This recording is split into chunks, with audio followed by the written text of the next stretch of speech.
Oi, divas! Voltei com uma crise muito especial, porque ela tá muito presente na minha vida no momento, que é o equilíbrio.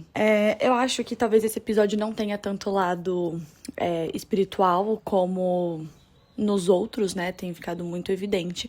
Óbvio, o equilíbrio ele é necessário. O tripé da vida é corpo, mente e espírito. Se a gente tem corpo demais, a gente vive pelo instinto. Se a gente tem mente demais, a gente vive pela racionalidade fria. E se a gente tem espírito demais, a gente fica preso no mundo da ilusão. Então, assim, é muito necessário ter o equilíbrio da espiritualidade, os 7 chakras sempre balanceados, etc. Mas eu acho que hoje eu vou puxar um pouco mais o tema para a realidade 3D, para essa dimensão 3D que a gente está vivendo, porque eu quero que atinja você da mesma forma que isso tá me atingindo, e a gente só consegue ter noção da importância das coisas quando a gente seja palpável, quando a gente percebe que acontece com a gente de forma física e clara na nossa vida, sabe? Então, por isso, talvez hoje até tenha um pouquinho mais de pessoalidade, que é algo que eu não tenho trazido muito nos últimos episódios, mas é que como é algo que tá muito presente na minha vida hoje, eu optei por compartilhar isso com vocês. Então, vamos lá. Primeiro ponto, que é sobre o trabalho. Quando a gente tem uma rotina mais CLT, vamos colocar assim, que você tem um horário estipulado pra bater ponto, pra entrar e pra sair, a gente consegue organizar melhor a rotina. Embora seja muito exaustivo, eu sei, especialmente se for presencial, a gente tem um horário pra entrar e um horário pra sair, a gente se adapta a isso. Quando a gente não tem, a gente se perde, porque a gente quer fazer as coisas do nosso jeito, óbvio, né? E aí eu sinto que existem alguns gaps, especialmente relacionados à motivação. Porque assim, o CLT, não importa se tá motivado ou não, você vai ter que fazer, você vai ter que trabalhar porque você tem alguém pra responder. Quando você tá por conta, né, você tá por si, você tem que fazer por você. E você não pode abaixar a sua régua só porque é você. Na verdade, a sua régua deve ficar até mais alta, né? E aí eu acho que existem dois opostos. As das pessoas que acabam se perdendo no ócio e acabam procrastinando.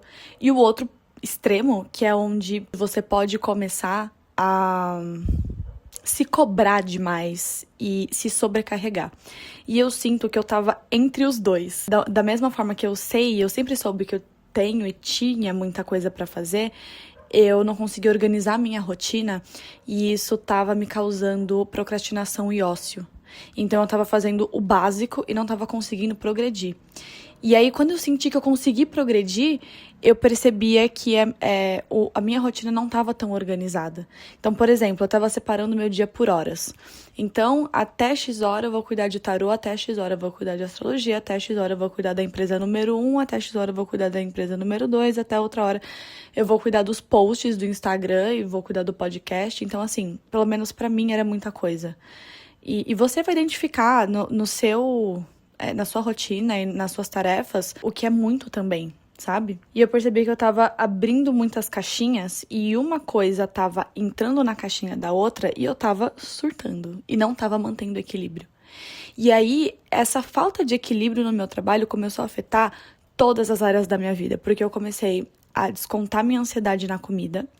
Eu não tava tendo mais tanta energia pra treinar, eu não tava conseguindo ler os meus livros, eu não tava conseguindo ter uma rotina no geral que fosse saudável pra mim. Eu acho que é aí que tá o problema, porque aí a gente entra naquele tripé. Talvez a falta do equilíbrio mental em mim tivesse desencadeando o desequilíbrio tanto físico quanto espiritual, porque foi um período também que eu parei de cuidar de mim. Fora que eu fiquei mais de um mês viajando pra fora. E eu acho que entra também um pouco da culpa do tipo, nossa, eu tô viajando e eu não tô fazendo nada, eu não tô produzindo nada, um conteúdo, que seja uma planilha de Excel. Então, a gente acaba entrando mesmo nessas dúvidas e nessas cobranças. Eu sinto que agora eu consegui, finalmente, depois de muita terapia, colocar em dia e eu consegui entender a mim mesma e começar a jogar o meu jogo.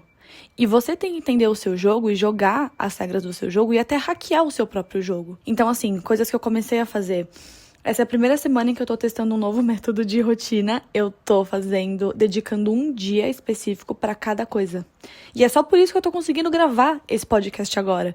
Porque eu decidi que terça-feira é o dia que eu vou cuidar da Cunha Astral, em todos os sentidos. Segunda-feira é o dia que eu vou cuidar da empresa, enfim. E eu consegui separar isso por dias em vez de separar por horas. Eu sei que esse episódio tá parecendo muito mais um desabafo, mas eu gostaria muito que tocasse você no sentido de, tipo, o que você pode fazer se você sente que você também tá desequilibrada e você sente que você tá desorganizada. Como que você consegue olhar pra dentro e entender quais são as regras do seu jogo, sabe? Talvez eu esteja passando até uma ideia um pouco enrolada demais, porque eu sinto que as coisas ainda estão meio enroladas, mas é como se tivesse ainda um novelo, assim, de lã enroladinho, mas uma parte já tá mais desenrolada, e é onde eu começo esse podcast. Então, acho que acima de tudo, eu sou uma pessoa, eu sou humana, e eu tenho todas as minhas dificuldades, eu tenho todos os meus problemas, e eu também passo a realidade aqui pra vocês, né? Então, eu voltei a colocar o copo com água e sal na porta do meu quarto, tá ali atrás, inclusive, eu preciso trocar. Eu fui ao terreiro, enfim, eu sou espiritualista, né? Eu vou em todos os lugares. Então, fui ao terreiro, minha mãe frequenta também a igreja. Nesse domingo, acho que eu vou com ela. Então, eu vejo que existem várias saídas, mas que essas várias saídas, elas só se apresentam pra você quando você mergulha dentro de si mesma e decide enfrentar suas sombras, né? Bom, enfim, acho que é isso. Prometo que o próximo episódio eu vou tentar trazer menos enrolado mentalmente. Espero que tenha te ajudado de verdade. Obrigada por assistir até aqui e até a próxima crise.